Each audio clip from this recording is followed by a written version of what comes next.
Good afternoon and welcome to WEFM's Midday News, brought to you with the kind compliments of Courts and Vincent Limited. When you're behind the wheel, stay alert. Driving safely should always be your top priority. Protect yourself and other road users by keeping your attention on the road. Stay alive, avoid distractions like cell phones, and maintain a safe distance from other vehicles. Only overtake when it is absolutely safe to do so. And remember to be on the lookout for motorcyclists. The life you save today may be yours. Alert today, alive tomorrow. This message is brought to you by AKT Motorcycles, available at courts.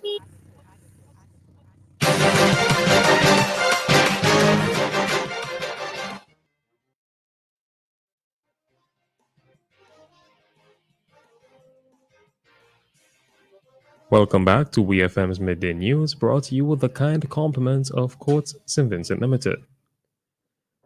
First, on the local scene, multi-industry wholesale supplier OSV has donated US $20,000 to Vincentian athletes. According to Prime Minister Dr. Ralph Gonsalves, the donation was made after discussions held between him and the company. The Prime Minister, who was at the time speaking on WEFM's Issue at Hand program on Sunday, said that the donation may be put towards athletes Handel Robin and Shafika Maloney or any other Vincentian athlete. We hear more from Prime Minister Gonsalves.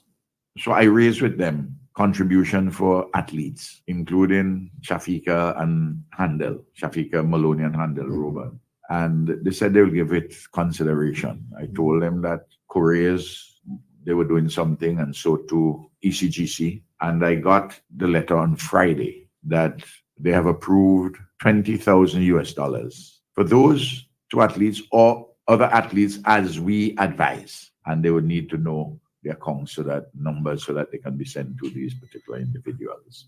So I just want to thank OSV. They do a lot of good work. That was the Prime Minister Dr. Ralph Gonsalves speaking on WEFM's Issue at Hand program. OSV joins the government of St. Vincent and the Grenadines, Careers Hazels Inc., ECGT, and Swiftback in contributing to the promising athletic careers of Vincentians. The Royal St. Vincent and the Grenadines Police Force, the RSVGPF, is currently conducting a thorough investigation into a grim discovery made in the Park Hill area in the vicinity of the Park Hill playing field. According to the RSVGPF, officers were alerted to the presence of two partially burned bodies found at the rear of a dwelling house at around 12:24 p.m. on April 8th. In response to the report, officers arrived at the scene and confirmed the presence of two male bodies, both of which were partially burned. The identities of the deceased, Marvin Barker and Calvert Vert Smart, were confirmed by their family members. Police say that the transport of the bodies to the Kingston mortuary was authorized by coroner Mr. Colin John. A post-mortem examination is scheduled to determine the cause of death. The police force, in an official release, says that it is steadfast in its commitment to a thorough investigation into the incident. The RSVGPF is urging the public to come forward with any information that could aid in their investigation. Police have given the assurance that all information received would be treated confidentially. They emphasized the importance of the public's assistance in their effort to resolve the tragic event. Thanks to training funded by the World Bank, technicians from the Ministry of Agriculture, National Properties Limited, and the Caribbean Agriculture Research and Development Institute CADI are now able to plant, maintain, and harvest coconuts. According to the API, the training comprised both theoretical and practical components, allowing technicians to apply what they learn. Local CADI representative Mr. Donovan Jackson hailed the coconut as a crop of significant economic and nutritional importance. He said that this training serves to strengthen the coconut industry here in St. Vincent and the Grenadines.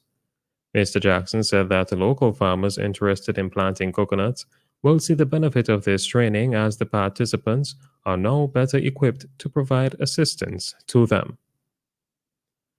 Still on the local scene, Prime Minister Dr. Ralph Gonsalves is calling for there to be greater collaboration between Team Athletics SVG, local coaches, and various schools.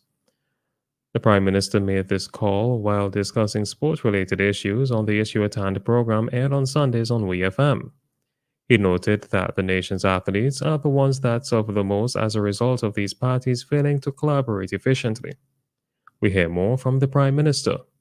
I want to say this. I would like to see greater collaboration between the St. Vincent and Grenadines Athletic Association and the coaches and the various schools and the Ministry of Sports. Sometimes you get the impression, because of vanities and personal agendas, that sometimes you get the feeling that some entities in their relationships and personalities in their relationship to the state government, that they think that them and the government must have a suicide pact. The only people who lose there are the athletes. That was the Prime Minister Dr. Ralph Gonsalves speaking on WEFM's Issue at Hand program. On to news in the region. The government of Antigua and Barbuda has declared a zero tolerance policy for any form of disrespect towards patients or visitors of the Sir Lester Bird Medical Center. The firm directive was underscored by Antigua's Minister of Health, Sir Malwyn Joseph, during the unveiling of a newly expanded emergency room at the country's sole public hospital. The ceremony took place on April 7th, coinciding with World Health Day. The event, attended by dignitaries and medical professionals, heralded a significant milestone in the hospital's commission to enhance healthcare services and meet the burgeoning healthcare needs of the community. He called on the employees of the institution to take it seriously and emphasized that there is zero tolerance for disrespect of any patient or anyone coming to the institution for service. Prime Minister of St. Kitts and Nevis Dr. Terence Drew, alongside his wife, Mrs. Diani Prince Drew, recently welcomed the 2023 cohort of the 25 most remarkable teens at their residence on Saturday, March 30th. According to a release from the Office of the Prime Minister, this event signifies the Prime Minister's ongoing commitment to engaging and empowering young leaders in nation-building efforts. Since assuming office, St. Kitts and Nevis's Prime Minister has made it a tradition to host these remarkable teens, providing them with a platform to voice their perspectives on national, regional, and global issues. During the dinner, Prime Minister Drew issued a challenge to the teens, encouraging them to develop a project that advances the concept of a sustainable island state. He pledged $25,000 towards the realization of this project, emphasizing its importance in shaping the future of St. Kitts and Nevis. On the international scene, UK Foreign Secretary Lord Cameron has met former President Donald Trump in Florida before heading into Washington, D.C. for talks. The former Prime Minister is in the U.S. for talks with senior government officials about the wars in Gaza and Ukraine. According to the BBC, it is not unusual for foreign secretaries to meet opposition candidates during visits abroad.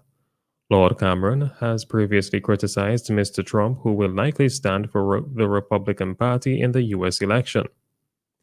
During his visit to the U.S., he is expected to speak to U.S. Secretary of State Antony Blinken about support for Ukraine and bringing stability to the Middle East, the UK's Foreign, Commonwealth and Development Office said.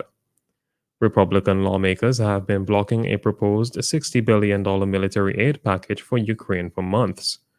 Mr. Trump and his supporters within the party oppose the U.S. package, providing aid to Ukraine.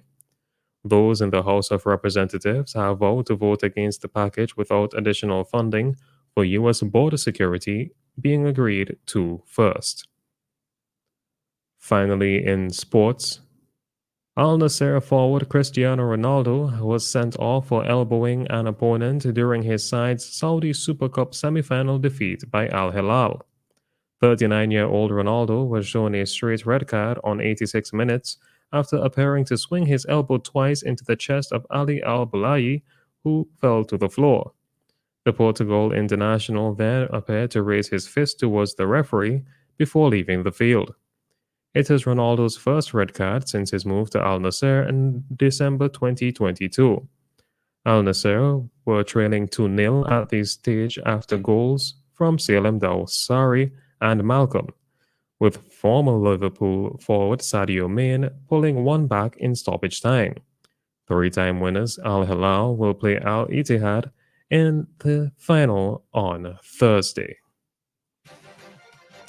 This has been WEFM's Midday News. I have been your presenter, Rajiv Providence.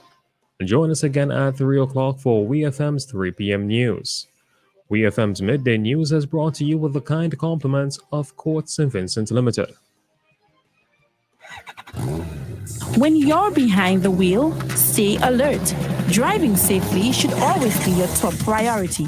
Protect yourself and other road users by keeping your attention on the road. Stay alive, avoid distractions like cell phones, and maintain a safe distance from other vehicles. Only overtake when it is absolutely safe to do so. And remember to be on the lookout for motorcyclists. The life you save today may be yours. Alert today, alive tomorrow. This message is brought to you by AKT Motorcycles, available at courts.